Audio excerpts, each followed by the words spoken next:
We're here with Eurovision icon Linda Martin, who has represented Ireland not once, but twice, coming in second in 1984 with Terminal 3 and winning the contest in 1992 with Why Me? Linda, thank you so much for being here. It's a pleasure. I don't often do these sort of Zoom calls because if where I live, my internet reception is not very good, but you sounded very interesting.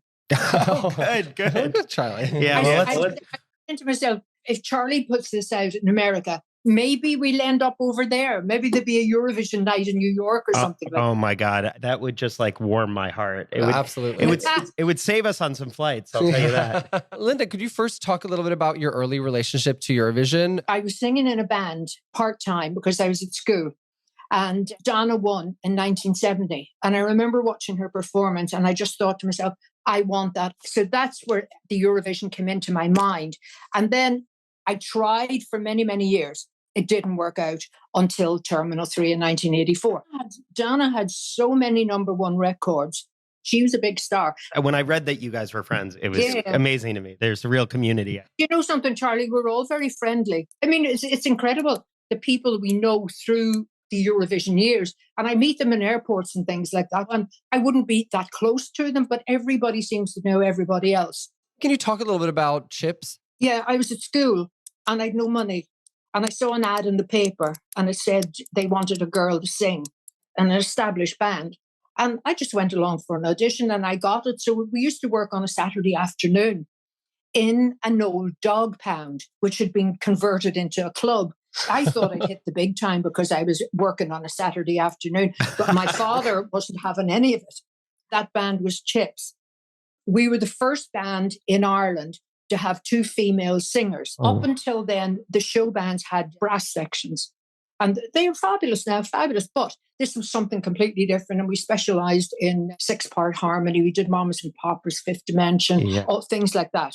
And it really was successful. And then, like everything else, everybody starts arguing and the whole thing went to the wall. And we all went off and did different things. And the funny thing is then we all came back together again. And that didn't last very long. Then we all argued again.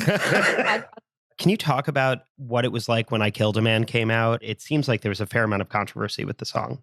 Yes, absolutely. And there shouldn't have been because it's about the American Civil War. Right. But Ireland was in so much trouble at that time that the radio stations just said, we're not taking a chance.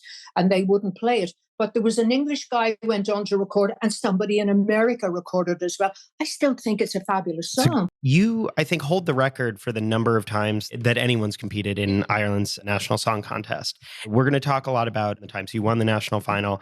But one thing that I think struck us both about you when we saw you in Liverpool was your tenacity. Well, in Ireland at that stage, you were stuck in Ireland. And I just knew that the Eurovision would take me out of Ireland. So that was foremost in my mind. You've heard of Andy Murray, the tennis player. How many times did he enter Wimbledon?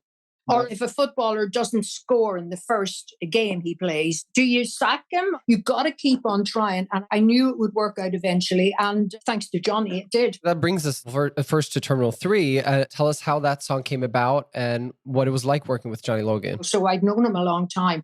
And he always said, I'm going to write a song for you. And I'd be going, yeah. And then he came up with Terminal 3. I remember going into the studio, we put it down and away we went to Eurovision. Green as cabbage. We started off in the lead with 12 points. And I remember thinking, oh, Christ, if a horse is leading in a horse race, it's not going to win. You know where I'm coming from? Sure. And unfortunately, I was right. Portugal didn't vote for us. And my cousin was working in a hotel in London and a tour came in from Portugal and he went up to them and he said, you didn't vote for my cousin. You can carry your own bags. And he flounced off. That's incredible. That's amazing. I love that. Yeah. But it was the most wonderful experience ever. And I worked all over Europe thanks to Terminal 3 because in those days, Eurovision meant something. It was really, really important. And then Johnny again said, no, I'm going to write you another song and blah, blah, blah, blah, blah. And then I remember him ringing and said, I've got a song for you. We went over to the studio and we started putting the song down. And he wouldn't even let me sing it in the key I wanted to sing it. He says, no, we're taking the key up. It's going to be higher. And I'm saying, Christ almighty. But anyway, he got his way in the end and we did this the song that night, but he couldn't get the bridge in the middle. So we left the studio. Everybody went home. I wasn't in bed too long when the phone rang. I've got the bridge. Get out of bed. Get back to the studio. And away we went again. So we got it done. And I loved it from the get-go. But you know what juries are like. You don't know what they're going to do. But luck was on our side that night. And of course, we won. The first song at Eurovision did so well, I think a lot of people would go, that is almost as close as you can to achieve this dream, but you still went back at it again. I'd learned so much from that first competition in Luxembourg. And I just thought I can approach it a different way if we can get a chance to go back. I love talking to the fans afterwards. You know, some people say, oh, I don't want to be hanging around. I love them. Photographs are no problem. Autographs are no problem. And they write to me and I write back to them and things like that. The reality is it's a privilege. I mean, that's a huge compliment for somebody to want to photograph with you, you know, and I love it. We saw your cover of Euphoria online and thought it was awesome. Can you talk about how that came about? I was working in Malmo and a request came through. Would I appear on TV show? Yes, of course I would. And they wanted me to choose a song. I thought, well, Euphoria is the obvious choice.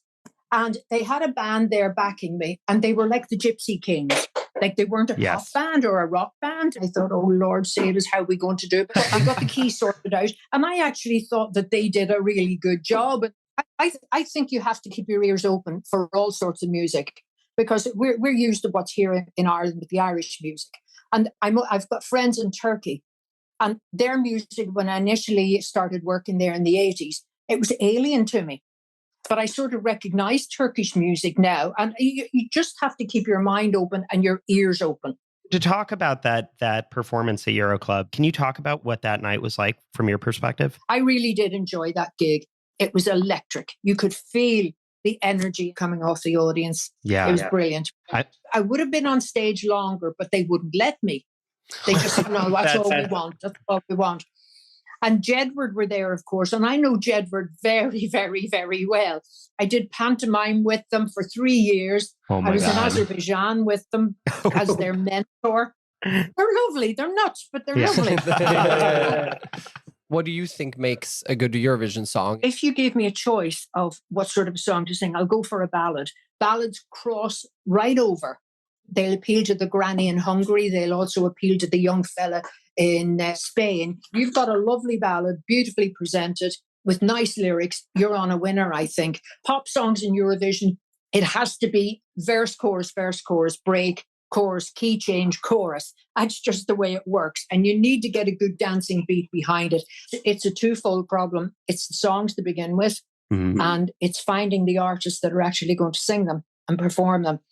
Right. So we haven't got that circuit anymore of variety shows, theatre, cabarets, discos. We don't know where the talent is. And that's being honest with you. There is talent here. But if all they can do is sing to an X Factor or Britain's Got Talent or something like that, it's very difficult for young people to get the experience. And experience, I mean, not only singing, but appearing in front of a camera and communicating with an audience. When you think about it, Charlie, if you've no experience and you're selected to sing a song at Eurovision, you go out on that stage, and I've seen people bottle. They just cannot take it. It's too big. Yeah. It's way too big. I mean, I don't know. I know one Irish singer who could put across a ballad. Get Johnny Logan to write duet. Every time when I see him, I keep saying, Jim, are you going to write that duet for yourself, myself? And he just says, F off you. And that's the end. I think that's a yes, right? Yeah. That sounds like a yes to me. I think a perfect note to end on. Linda, thank you so much for joining us. This has been really amazing. No, thank you too. For, like I said to you earlier, for somebody to want to talk to you, it's a compliment. And I accept it as such, and I'm delighted. And I hope if we all make it to Malmo, will you find me? We'll have a drink together. Oh, absolutely. For sure. Then that's a date. It's a date. Yes, I love it.